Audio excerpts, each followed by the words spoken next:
எதிர்க்கட்சித் தலைவர் உதயநிதியும் நாம் தமிழர் கட்சி ஒருங்கிணைப்பாளர் சீமானும் ஒரே மேடையில் சந்திப்பு நிகழ்த்தியிருக்கக்கூடிய சம்பவம் அரசியல் வட்டாரத்தில் பேசுபொருளாக இருக்கிறது. திமுக தலைமை நிலைய செயலாளர் துரைமுருகன் காஜா இல்ல திருமண விழாவில் இருவரும் பங்கேற்றிருக்கக்கூடிய சம்பவம் பேசுபொருளாக மாறியிருக்கிறது. சீமானும் உதயநிதியும் ஒரே மேடையில் இருந்திருக்கிறார்கள். திருமண விழாவில் உதயநிதியும் சீமானும் சந்திப்பை நிகழ்த்தியிருக்கிறார்கள்.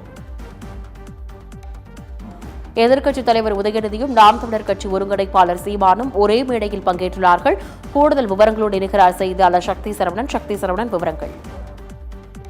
வணக்கம் ரிதி. சென்னை திருவேற்காட்டில் திமுக பிரமுகரின் குடும்பத்து திருமண விழாவானது நடைபெற்றது. இந்த நிகழ்ச்சிக்கு சிறப்பு விருந்தினராகவும் சிறப்பு அழைப்பாளராகவும் திமுக மாணவ இளைஞர் அணி செயலாளரும் தமிழக சட்டமன்ற எதிர்க்கட்சி தலைவருமான உதயநிதி ஸ்டாலின் வருகை தந்தார். அது மட்டுமின்றி திமுக முன்னாள் அமைச்சர்கள், தற்போதைய நகராட்சி தலைவர், கவுன்சிலர்கள், முன்னாள் எம்எல்ஏக்கள் உள்ளிட்ட ஏராளமானோர் வருகை தந்திருந்தனர். இதே நிகழ்ச்சிக்கு அழைப்பாளராக நாம் தமிழர் கட்சியின் ஒருங்கிணைப்பாளர் சீமானும் வருகை தந்திருந்தார். இருவரும் திருமண விழாவில் சந்தித்து பரஸ்பரம் மரியாதை செலுத்திக் கொண்டனர். அது மட்டுமின்றி நீண்ட நேரமாக இருவரும் ஒருவருக்கு ஒருவர் அருகே அமைந்து உரையாடி கொண்டிருந்தனர்.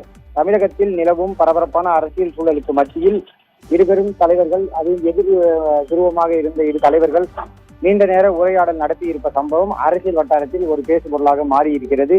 இது எதிர்காலத்தில் இரு கட்சிகளுக்கும் இடையான கூட்டணி அமையுமா என்ற ஒரு எதிர்பார்ப்பையும் உருவாக்கியுள்ளது.